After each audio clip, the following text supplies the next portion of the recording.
Todavía hay 15 minutos de mañana antes de pasar a la tarde, este día que el Señor nos ha dado, y me alegro que ustedes hayan llegado para escuchar la palabra del Señor, para estar en compañerismo unos con otros, honrando al Padre Celestial, nuestro Padre Celestial, con la atención que prestamos a su palabra.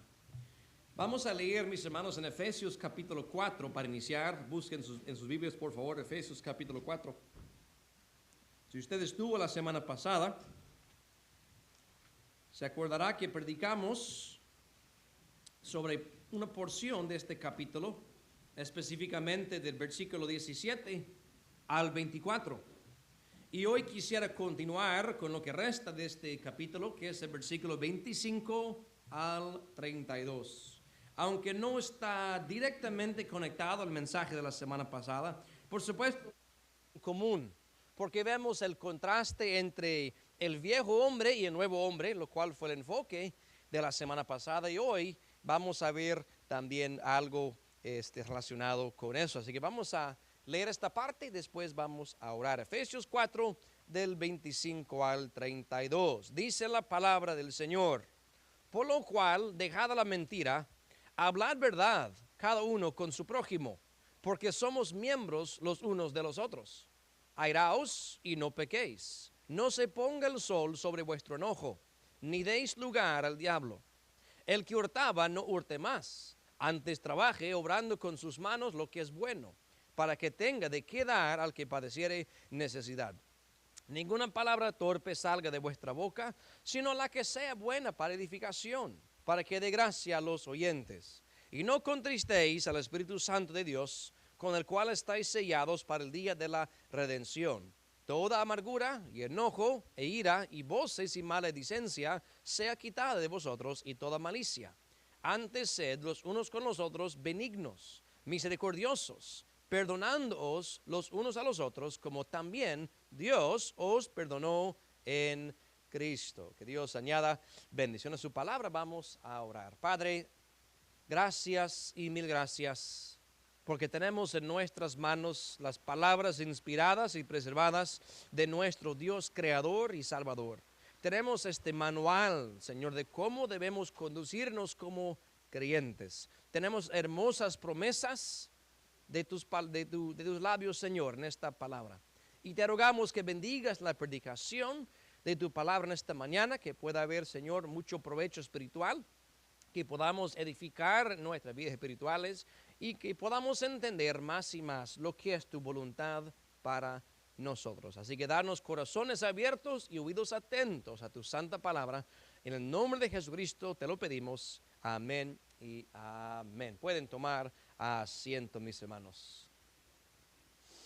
Como ya les dije, Efesios 4, 25 en adelante es una continuación de lo que Pablo comenzó a describir desde el verso 17. La diferencia entre el viejo hombre y el nuevo hombre. No hay necesidad de repasar todo lo que hablamos. Basta con decir que cuando venimos a Cristo somos hechas nuevas criaturas en Cristo. Las cosas viejas pasaron y aquí todas son hechas nuevas. Cuando venimos a Cristo, uno quisiera pensar de que, bueno, ya por ley, mi vida ha sido totalmente cambiada. Pero sabemos que aún luchamos con el viejo hombre, aún luchamos con la carne. Hay prácticas pecaminosas que deben ser eliminadas. Y en lugar de prácticas pecaminosas debemos implementar la santidad como el Señor nos instruye.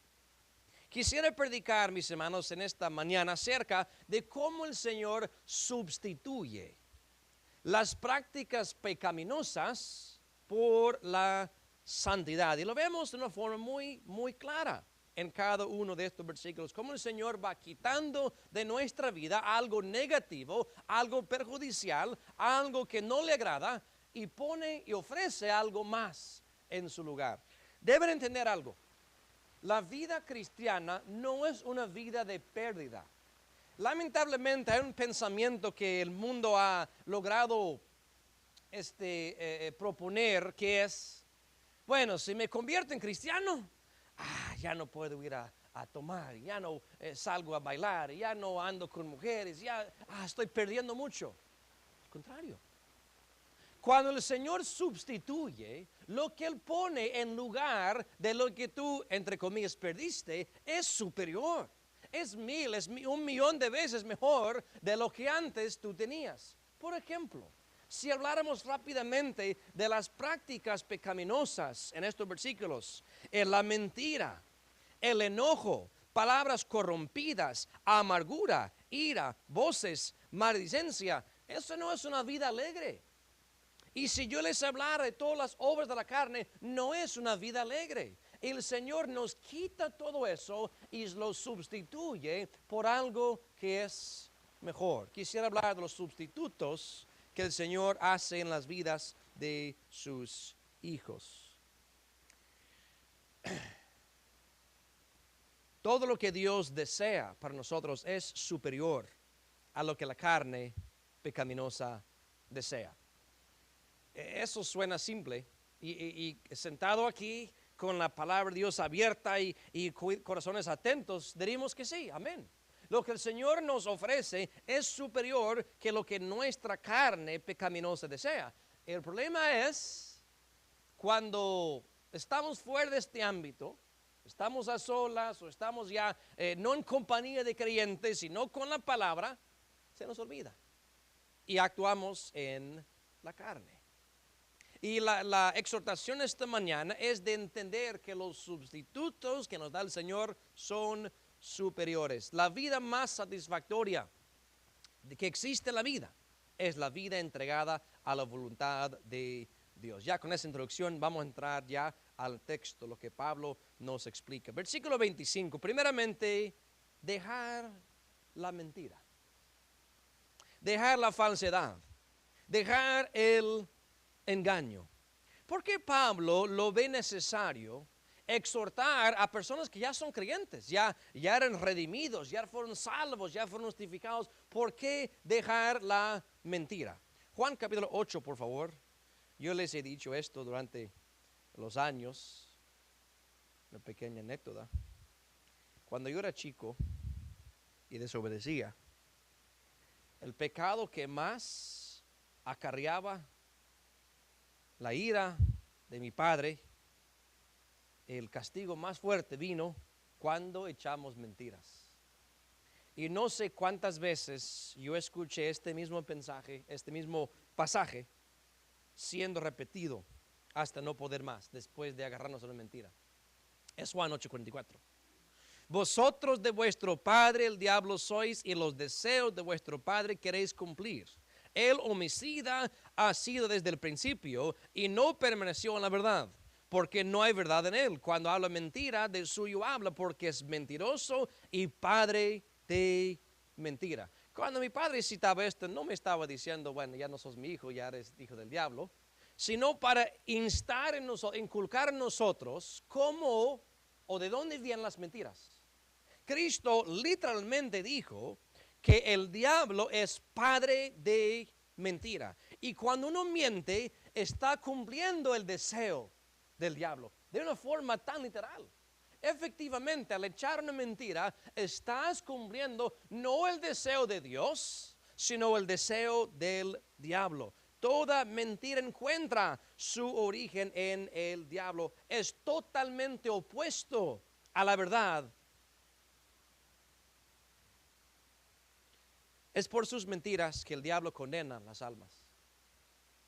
Por mentiras acerca de Dios y de Cristo que el diablo logra engañar a muchos. ¿Y sabe? No hay esperanza para el diablo. Aún si usted lee en Apocalipsis capítulo 20, versos 7 y 8. Después de 1000 años estar encerrado, y no en una prisión cómoda, no, hombre, literalmente el infierno.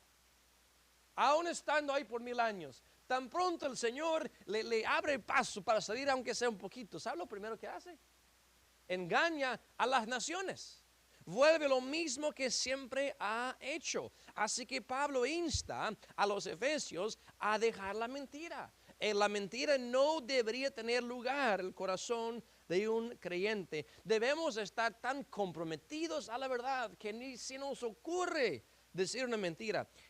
Hablamos ahí en el receso, sin mencionar nombres, de que alguien preguntó, pastor, ¿cómo sabes si alguien realmente lee la Biblia? Para darle su reconocimiento. Yo dije en mí, yo quisiera pensar que fuera imposible que un cristiano, de verdad, mintiera sobre algo así. ¿Leer la Biblia? Yo quisiera pensar que eso fuera imposible. Y dice Pablo aquí, hermanos, creyentes, fieles, dejad la mentira. Con tan solo saber que la mentira viene de Satanás, el cristiano debe rechazarla contundentemente. Pero cuando hablamos de mentira, no estoy solo hablando de decir una falsedad. Hay otras formas en que uno puede mentir. Van a Levítico 19. Levítico 19. Según yo he observado en los años, y para mi propia vergüenza puedo decir, aún yo he participado, pues nadie es exento de echar una mentira. Uno lo hace por dos razones principales. Uno, para esquivar alguna condena, algún juicio. O sea, si digo la verdad, me estoy condenando, me va a salir mal. O para sacar alguna ventaja. Si digo esta mentirita, me sale alguna ventaja. Son dos razones principales por las cuales la gente suele mentir. Como ya dije, para el cristiano no debe ser siquiera una posibilidad. Pero aquí vemos otra clase de mentira, Levítico 19, verso 12. Y no juraréis en mi nombre con mentira, ni profanarás el nombre de tu Dios, yo Jehová. Hemos escuchado, y a la verdad no me gusta la frase porque yo creo que es abusada. La gente que dice, te juro por Dios que esto y esto y esto. Ahora, imagínense decir, te juro por Dios y decir una plena mentira. Sería tan blasfemo para Dios, porque estás vinculando el nombre santo de Dios o de Cristo con una mentira que viene ¿de dónde? ¿O de quién? Del diablo. Estás tratando de mezclar lo santo y lo profano, echando una mentira en el nombre de Dios. Dios no va de acuerdo con eso, mis hermanos. No porque vinculaste su nombre, tu mentira ya es santificada. No, al contrario, es peor. Es peor cuando tratas de ligar el nombre de Dios con una mentira. Esto podría involucrar una promesa hecha en su nombre. Eclesiastés capítulo 5. Eclesiastés capítulo 5. Cuando se habla de votos y promesas, pues Dios toma en cuenta lo que el ser humano dice aquí en la tierra. Pedro había dicho, dije Pedro, Jesús, lo que se ata en el cielo, en la tierra se ata en el cielo. En Eclesiastés 5, versículos 4 y 5, cuando a Dios hicieres promesa, no tardes en pagarla, porque no se agrada a los insensatos. Paga lo que prometieres. Mejor es que no prometas que prometas y no pagues, que no cumplas. Punto es, Dios oye a los votos, Él oye lo que se dice en su nombre y no está de acuerdo con la mentira, y sería mejor si usted no va a cumplir, ni siquiera prometerlo. Entonces, como creyentes hay que evitar las mentiras. Vamos a ver un pasaje más sobre las mentiras, Jeremías 23. Porque cuando leemos el mandato de dejar las mentiras, primordialmente pensamos en que, bueno, yo como creyente no debo echar una mentira sobre cualquier cosa, no debo mentir. Ok. Pero yo creo que adentro de esto también está una implicación de no abrazar y recibir mentiras voluntariamente. ¿De dónde vendría esto y cómo viene el caso esto? Jeremías 23, versículos 31 y 32. He aquí yo contra los profetas, dice Jehová, que endulzan sus lenguas y dicen, él ha dicho. He aquí yo contra los que profetizan sueños mentirosos, dice Jehová. Y contáronlos e hicieron errar a mi pueblo con sus mentiras y con sus lisonjas. Y yo no los envié ni les mandé, y ningún provecho hicieron a este pueblo, dice Jehová. El problema de Jeremías 23:32 es multiforme. O sea, hay uno que está echando la mentira y el otro que está siendo impactado negativamente por las mentiras. Yo creo que cuando lo comparamos con lo que Pablo dijo, usted no debería ser el proponente de mentiras, usted no va a decir la mentira, pero tampoco vas a abrazar y vas a buscar y vas a entretener tu mente con mentiras profetizadas por los demás, especialmente en el ámbito espiritual. Vivimos en un día muy interesante, en un tiempo muy interesante. De la comodidad de su hogar, tú puedes escuchar prédicas, sermones, devocionales de literalmente cualquier parte del mundo, aunque no hable nuestro idioma. Se puede buscar subtítulos y ahí lo traducen.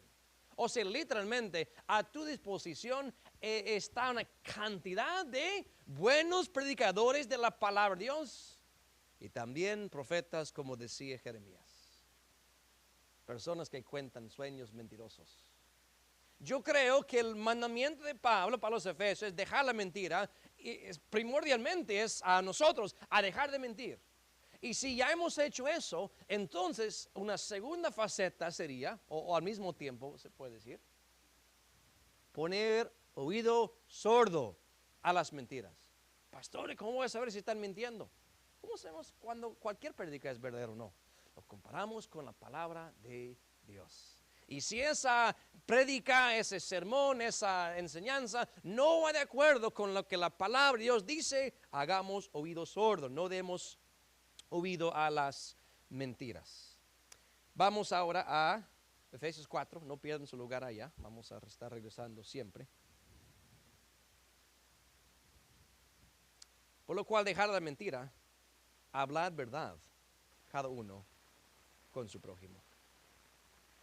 Hablar la verdad acerca de Dios, acerca de uno mismo y acerca de los demás. Esta actitud de hablar la verdad inicia en el corazón. Miren Efesios 4:15. Antes, siguiendo la verdad en amor, crezcamos en todas cosas en aquel que es la cabeza, a saber, Cristo. Cuando nuestro corazón, y en Salmo 15, verso 2 habla de esto, habla la verdad del corazón, el hombre íntegro. Es una persona que en su mente no cabe la mentira. En su corazón no cabe deshonrar a Dios diciendo falsedades. Así que su corazón está comprometido con la verdad y sigue la verdad en amor. El motivo del amor no puede faltar cuando el creyente habla verdad. Esto es muy importante. Lo leímos anoche en la ceremonia de bodas. Si yo tuviera entendimiento y entendiese todo el misterio, parafraseando lo que dice Pablo en Corintios 13, y mi fe fuese así, asá, y no tengo amor, ¿qué soy yo? Como símbolo que retiñe. Hago bulla nada más. No beneficio a nadie, porque lo que a mí me hace falta no es conocimiento, no son ganas, sino es el amor. Y cuando Pablo habla de hablar la verdad con su prójimo, debe siempre estar el contexto del amor. Mis hermanos, hay cosas que pueden ser chocantes que encontramos en la Biblia. Y dices, bueno, si le digo eso, se va a enojar. Dependiendo de cómo lo digas. Si lo dices con espíritu de amor, hasta la cosa más ofensiva puede ser bien recibida. Pero si hay una carencia de amor, puede ser la cosa más positiva y no va a ser bien recibida. Mis hermanos, entendamos que nuestra actitud tiene mucho que ver, nuestro motivo cuando hablamos, acompañado de la verdad, acompañando el amor con la verdad, es lo que nos va a ser eficientes en nuestro testimonio para los demás. Pero lo hallo interesante, al final del verso 25, menciona la verdad cada uno con su prójimo, porque somos miembros los unos de los otros. Dice Pablo que somos el cuerpo de Cristo, ¿verdad? Él es la cabeza y nosotros miembros en parte. Piensa en su cuerpo físico por un momento, diferentes miembros del cuerpo. ¿Qué tal si tu mano pudiera echar una mentira a su pie? ¿Sería provechoso para el cuerpo si eso pasara? Para nada. No, pues el cuerpo tiene que ser honesto, de perdido consigo mismo.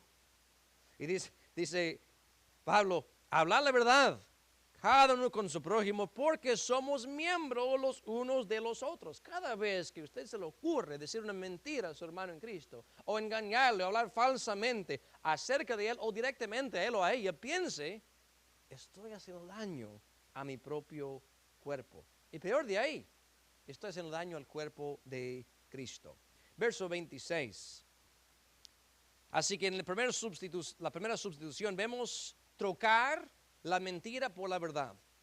En verso 26, airaos y no pequéis. No se ponga el sol sobre vuestro enojo. Primeramente entienda, es posible airarse sin pecar.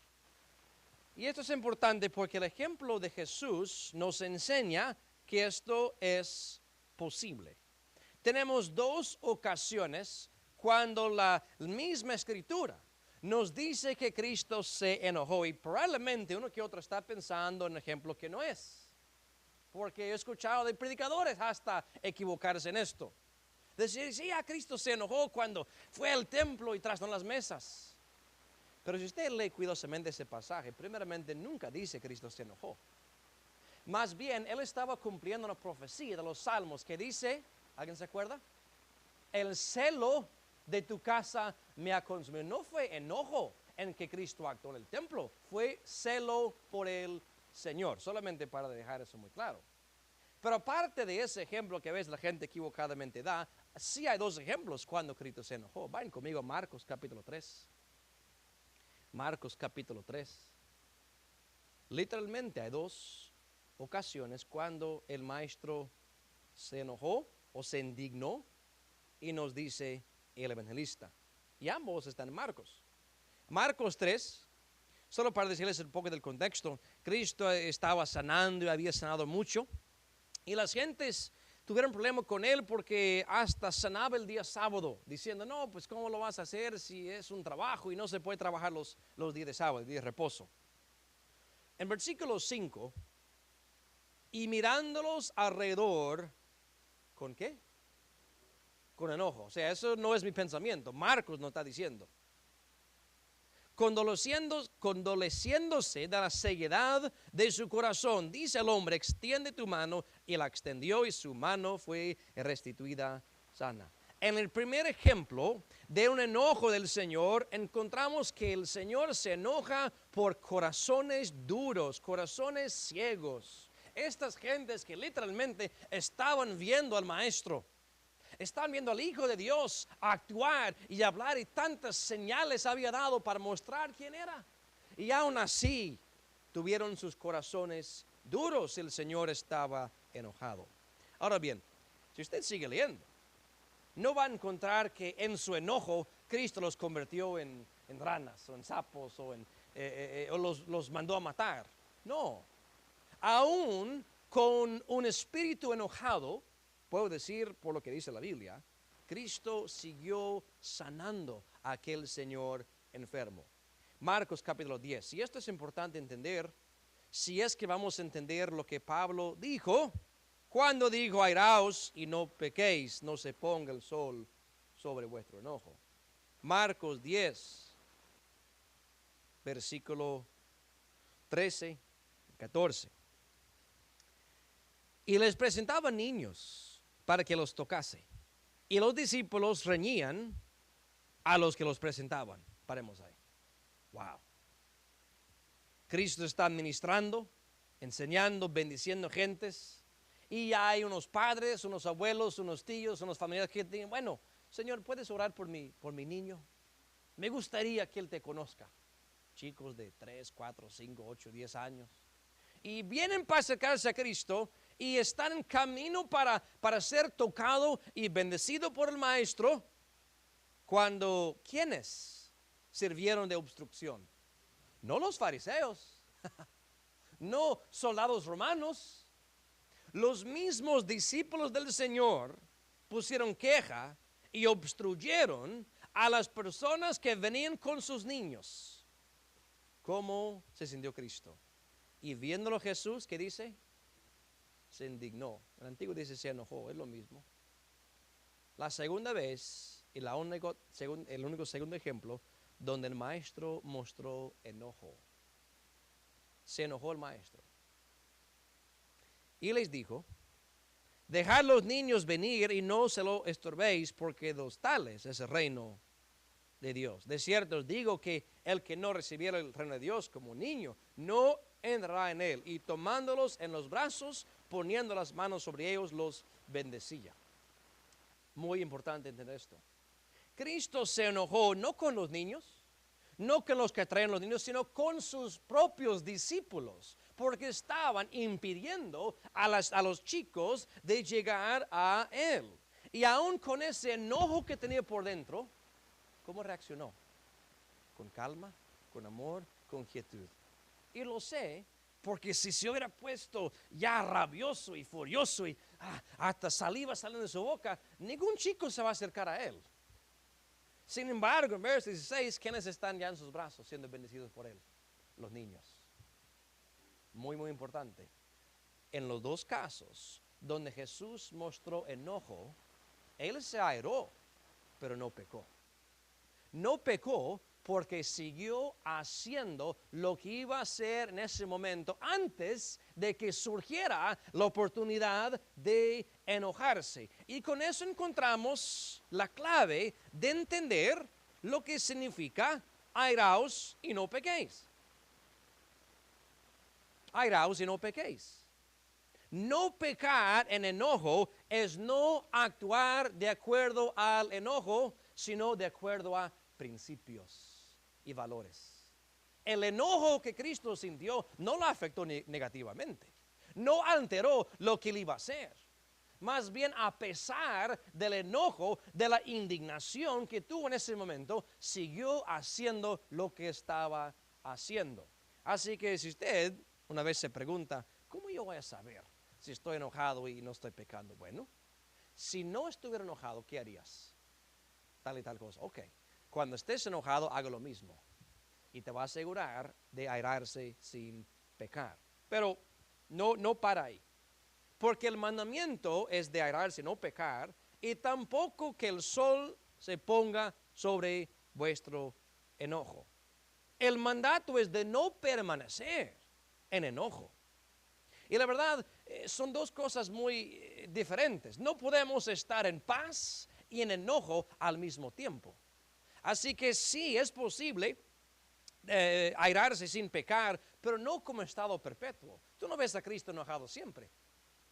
No, Él trató con eso, cumpliendo así lo que estamos leyendo en este momento. Ahora bien, ¿cómo es que puedo descansar en paz? No dejar que termine el día sin estar suelto de este enojo. Salmo capítulo 4. Salmo capítulo 4. Esa frase, no se ponga el sol sobre vuestro enojo, lo decimos mucho cuando hablamos con parejas y de matrimonio, ¿verdad? Muy importante al principio, ¿verdad? De no acostarse enojados el uno con el otro. Cualquiera que haya sido el problema del día, pues por lo menos tratar con eso y no esté enojado. Aunque no haya resolución completa, por lo menos que no haya guerra, ¿verdad? Salmo 4, verso 8. En paz me acostaré y asimismo dormiré, porque solo tú, Jehová, me harás estar confiado. Ahora bien, tal vez hubiera alguien aquí que se ha acostado enojado. Yo no lo creo, porque todos son súper santos. Pero pudiera haber alguien. Ahora, si alguien está enojado, puedes decir, como dijo el salmista, en paz me estoy acostando, en paz estoy durmiendo, espero bonitos sueños. No, al contrario. Hasta tal vez como de un lado a otro, moviéndose, agitado, que no puede dormir, porque algo que está aturdiendo su mente, que no te deja descansar, dormir en paz. Muy sabiamente Pablo dice, airaos y no pequéis, y no se ponga el sol sobre vuestro enojo. Y eso está muy conectado al siguiente versículo, Efesios 4:27. Ni deis lugar al diablo. ¿Sabe? Si no tratamos con el enojo que se nos ha venido durante el día, estamos dando lugar al diablo. Efectivamente.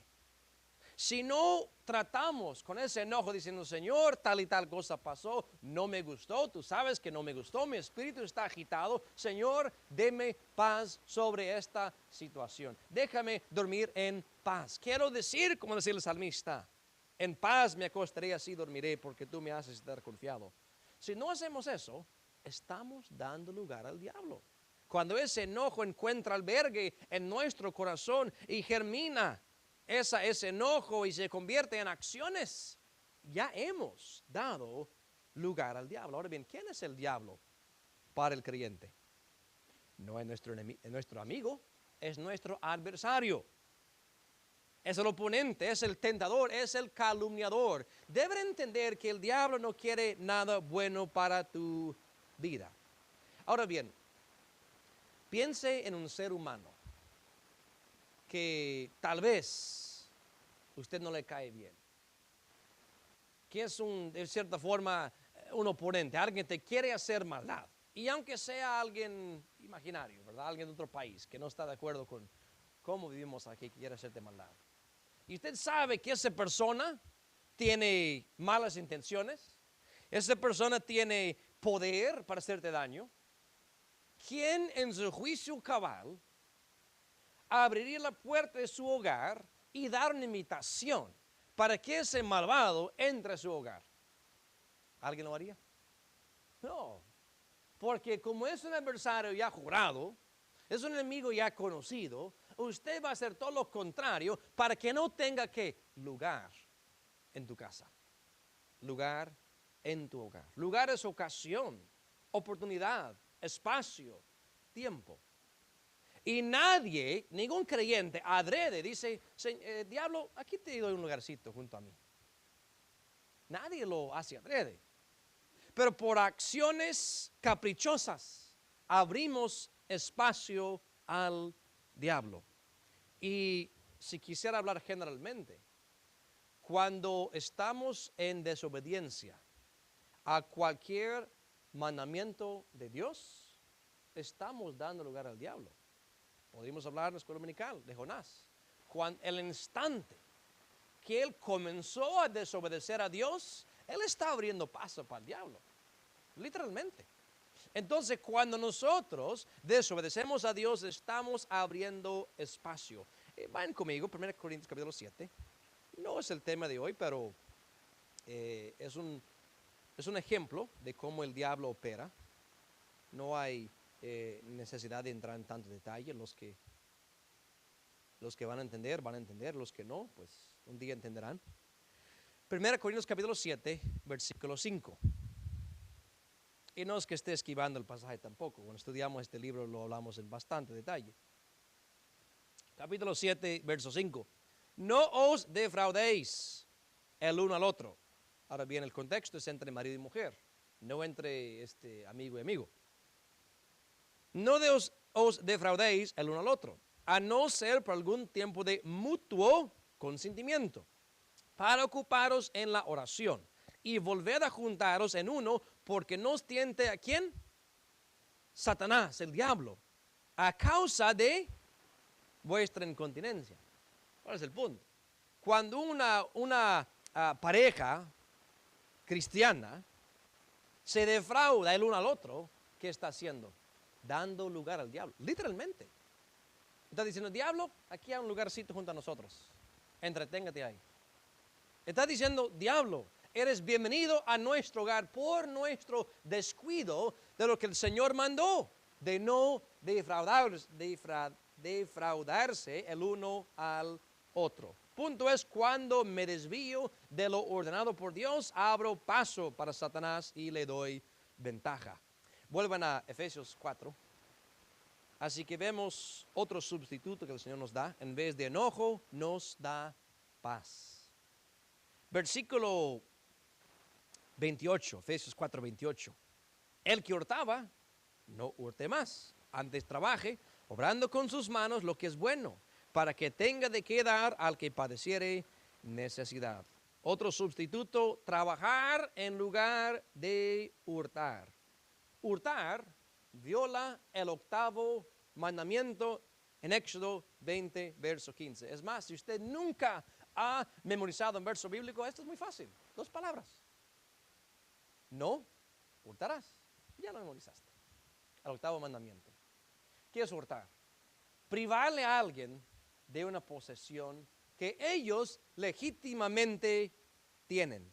En fin, es no respetar las posesiones de los demás. Eso es un hurto. Y aunque uno lo haya hecho en el pasado, dice Pablo, el que hurtaba, o sea, entre los mismos creyentes, había uno que otro ratero en el pasado. Pero ya la vida es diferente. No hurte más. Si tú eres un ladrón profesional en el pasado, eso tienes que dejarlo. El Señor lo que te va a dar es algo mucho mejor. Porque el ladrón, aunque gane bien, se puede decir, nunca tiene conciencia limpia.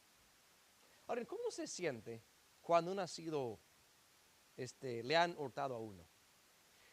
Me acuerdo la primera vez que me hurtaron algo. Tenía una bici, tenía mis 8 o 10 años y estaba en la selva, en el campo por ahí cerca de mi casa había, y siempre estamos ahí con las bicis y no sé cómo la dejé por un rato y cuando vi ya no estaba. Ver cómo me sentí de mal. Digo, wow, ¿cómo se le ocurre a otro ser humano quitar una bici que era mío? O me sentí mal. El que hurta es egoísta. El que hurta dice, bueno, sí tú trabajaste por esa posesión, pero no me importa, la quiero para mí. Cuando entendemos, mis hermanos, que hurtar, quitar posesión o de otra persona es una ofensa ante Dios, no se nos cabe en la mente de los creyentes. Entonces, ay, pastor, eso, hace años que no hurto. Hace años que entro a una tienda a robar una golosina o un caramelo. Hace años que no hago eso. Qué bueno, qué bueno. Pero yo creo que hurtar se puede aplicar a muchas cosas, especialmente cuando hablamos del trabajo. Va en Eclesiastés capítulo 9. Eclesiastés capítulo 9. Cuando Pablo dice, el que hurtaba, no hurte más, sino trabaje. Nos está diciendo que la forma honesta para adquirir posesiones y comida y casa y carro y todo lo que usted necesita es a través del trabajo. Trabajo honesto. Y es curioso que aún es posible hurtar en el trabajo. Porque ¿qué estamos haciendo cuando trabajamos? Vendiendo nuestro tiempo a alguien que tiene lo que no tenemos nosotros.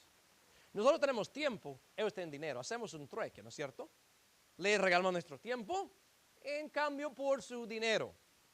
Pero ¿qué tal si durante ese día que me está pagando, yo no estoy poniendo de mi parte? No estoy trabajando según debo trabajar. Como quiera le estoy quitando su dinero, pero lo estoy ganando ilícitamente. Estoy siendo deshonesto. Eclesiastés 9, verso 10. Todo lo que te viniera a la mano para hacer, hazlo como. Según las fuerzas de quién? Tus fuerzas, de uno, exactamente, es personal. Dios sabe que no todos somos iguales. Eso ni hay que decirlo. Hay quienes pilas para trabajar y otros les cuesta. Así que lo que sea tu labor, hacerlo como, según tus fuerzas, a lo mejor de tu capacidad.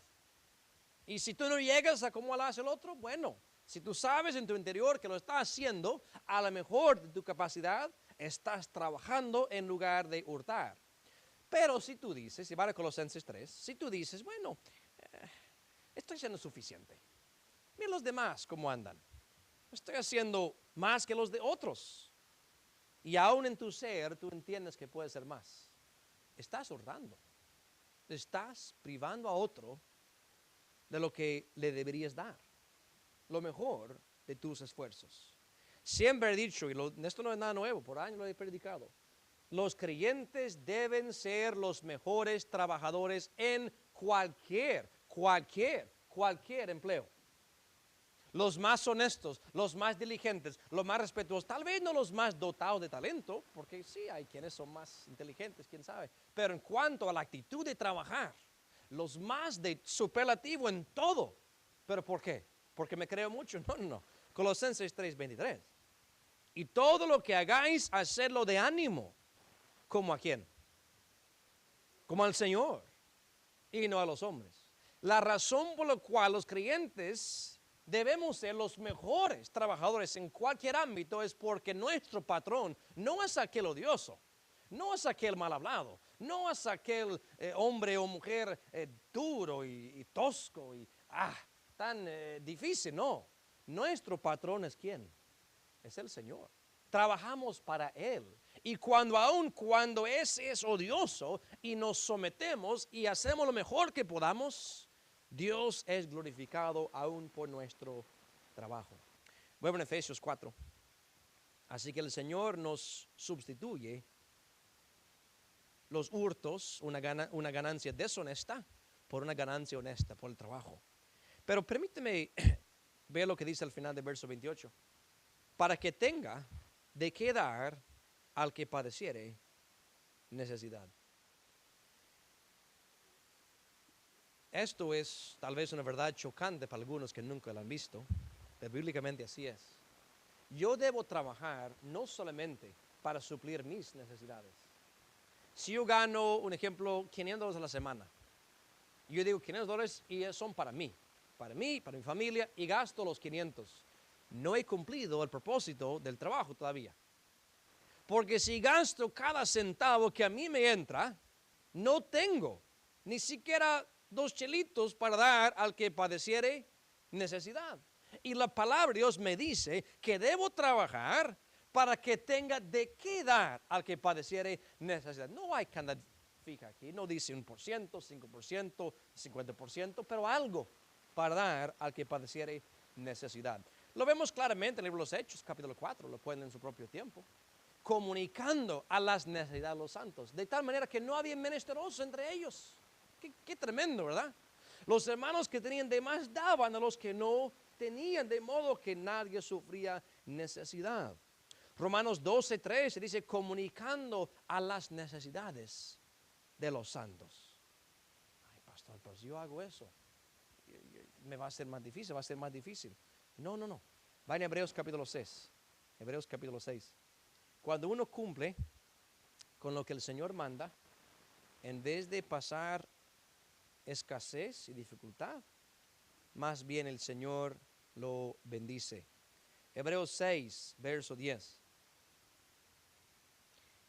Porque Dios no es injusto para olvidar vuestra obra y el trabajo de amor que habéis mostrado a su nombre, habiendo asistido y asistiendo aún a los santos. Mira, si Dios no se olvida, significa que Dios se acuerda. Dios se acuerda de qué en este versículo? De lo que unos creyentes han hecho en amor para el bien de otros, asistiendo a los santos, comunicando a las necesidades de los santos. Así que el trabajo que el Señor sustituye, en vez de hurtar, es para el bien de uno y para el bien de los demás. Voy a Efesios 4 rápidamente. Efesios 4. Pasemos hasta el versículo 29. Ninguna palabra torpe salga de vuestra boca, sino la que sea buena para edificación, para que dé gracia a los oyentes. Aquí encontramos el sustituto, hablar para edificar y no para destruir. El creyente no debe usar su boca como siervo de injusticia, con palabras deshonestas, feas, rudas y toscas. Es más, estas palabras no convienen a los santos, dice en Efesios 5, versos 3 y 4, cosas que no convienen a los santos.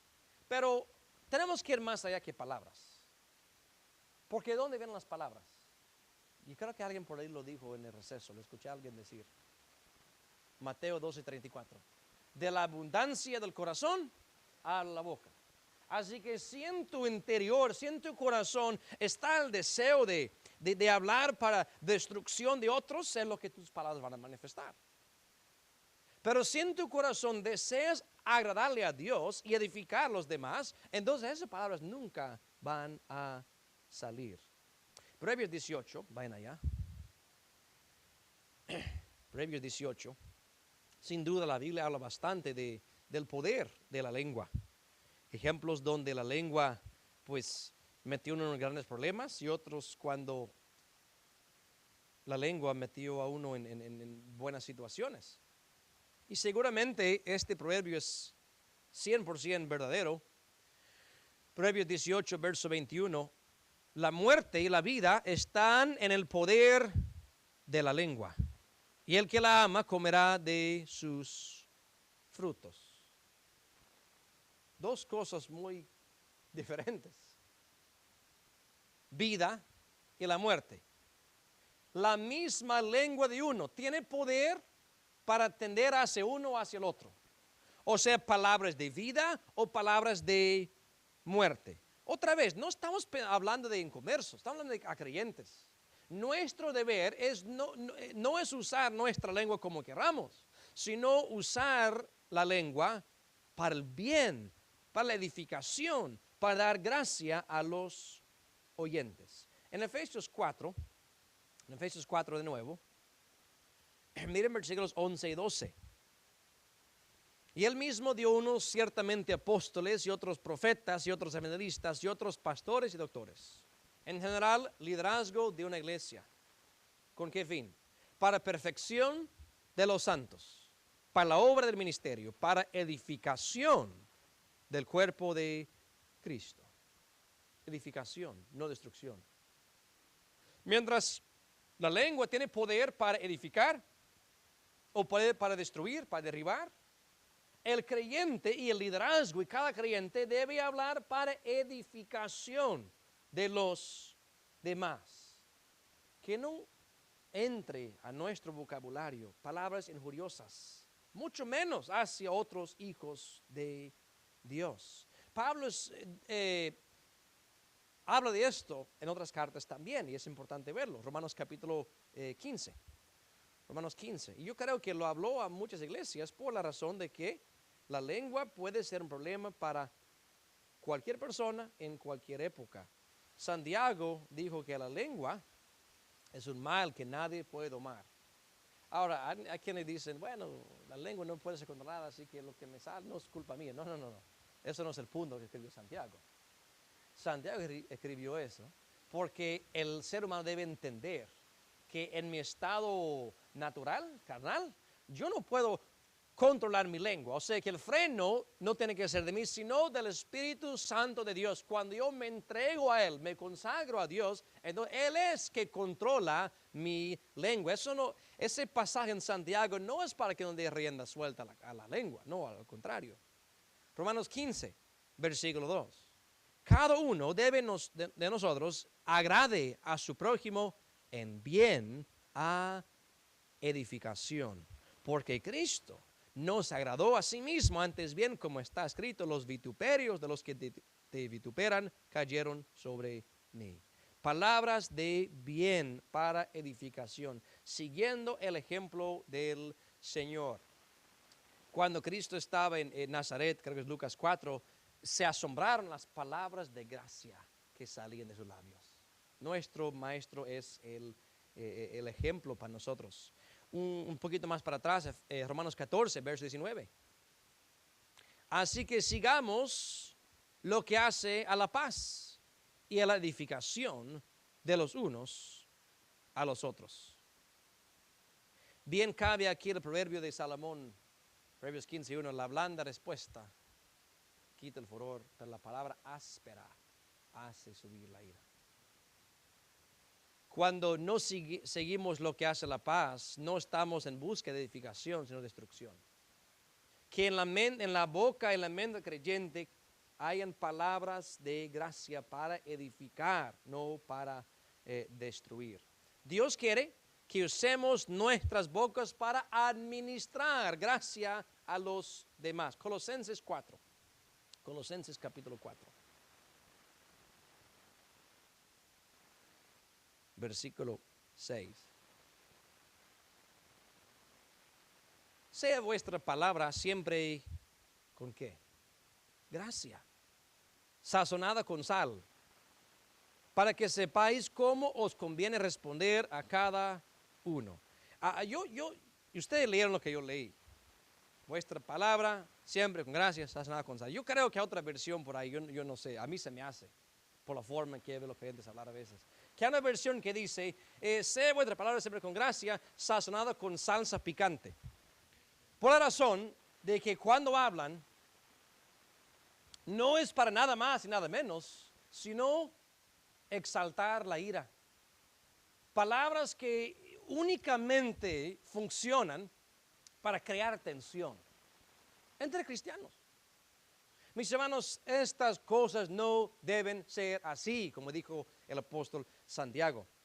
En la mente del creyente no deben haber palabras que sean carentes de gracia y amor. Sazonada con sal da buen sabor a las cosas.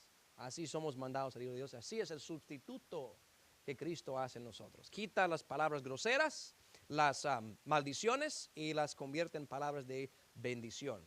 Efesios 4 de nuevo, miremos verso 30. Y en este versículo yo veo no tanto un sustituto, sino como un recordatorio. Y no contristéis al Espíritu Santo de Dios, con el cual estáis sellados para el día de la redención. Bien sabemos que el Espíritu de Dios entra a uno y mora en uno desde el momento que creímos, Efesios 1:13, ¿verdad? Desde que Cristes fuiste sellados con el Espíritu Santo, la promesa. ¿Qué significa eso? Él mora en mí, mora en ti, en cualquier hijo de Dios. ¿Qué significa eso? Que Él es testigo ocular de lo que nosotros hacemos y decimos y vemos. Y como es el Espíritu Santo, la impiedad le causa tristeza.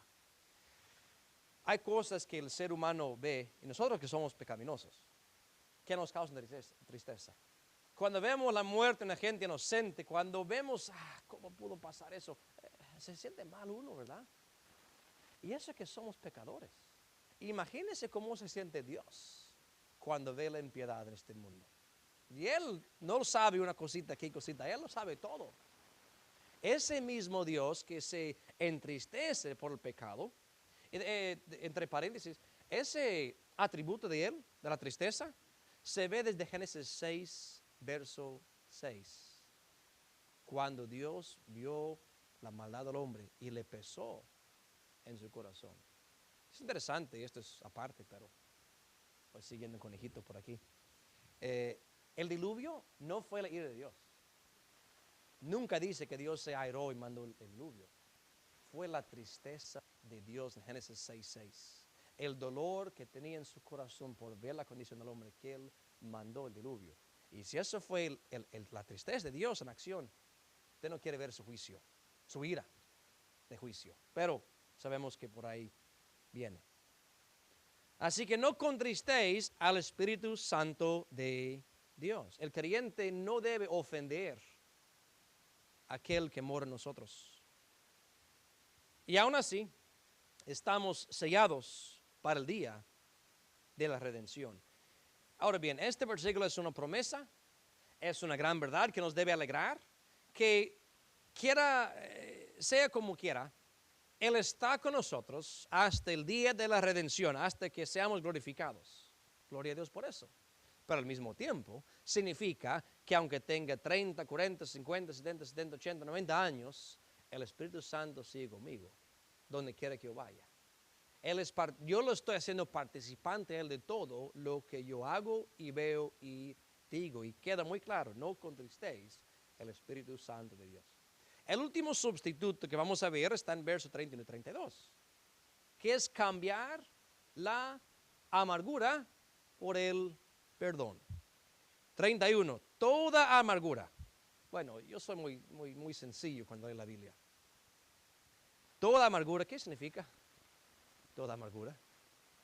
No 50%, no la amargura más fuerte, pero la que es liviana, ahí la dejas. No, toda amargura y enojo e ira y voces y maledicencia sea quitada de vosotros y toda malicia.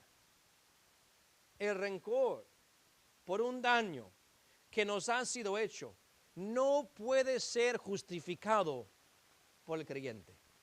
La amargura no puede tener lugar en el corazón del creyente. No es una opción que Jesús nos da. Quiero dejar esto muy claro.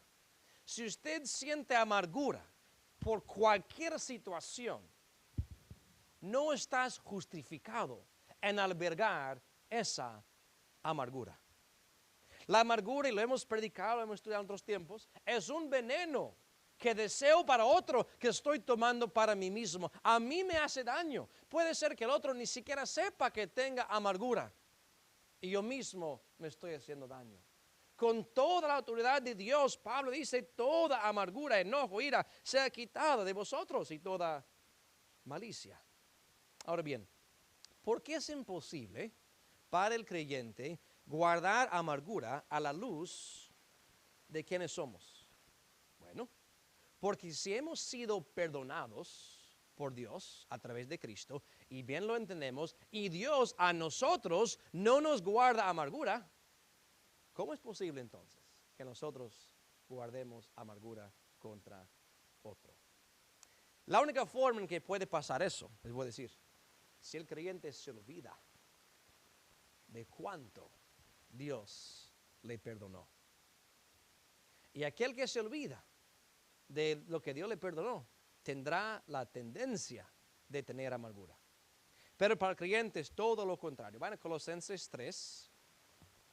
Dios sustituye la amargura por perdón, la bondad, la benignidad. Colosenses 3, 12, Colosenses 3, 12 y 13. Vestidos pues como escogidos de Dios, santos y amados, de entrañas de misericordia, de benignidad, de humildad, de mansedumbre, de tolerancia, sufriéndoos los unos a los otros y perdonándoos los unos a los otros si alguno tuviera queja del otro. De la manera que Cristo os perdonó, así también hacerlo vosotros. Pablo no deja un punto gris aquí, es blanco y negro. O tú perdonas como Cristo nos perdonó, o vas a tener amargura. Y lo que el creyente debería hacer, ya es el mandamiento muy claro, perdonar como Cristo nos perdonó. Y ya escucha la objeción. Ya escucho la carne pecaminosa levantándose en su ser, diciendo, pero tú no sabes lo que me han hecho. No, no lo sé. Pero tampoco sé lo que tú has hecho para ofender a Dios. Y yo sé que Dios te perdonó a ti. ¿Me explico?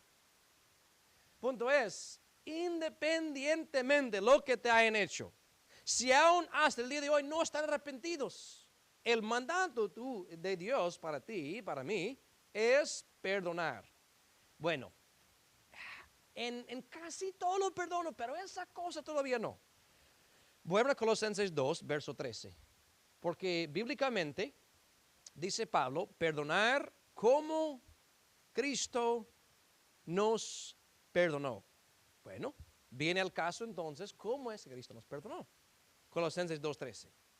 Y a vosotros, estando muertos en pecados y en la incircuncisión de vuestra carne, os vivificó juntamente con él, perdonándoos, ¿qué?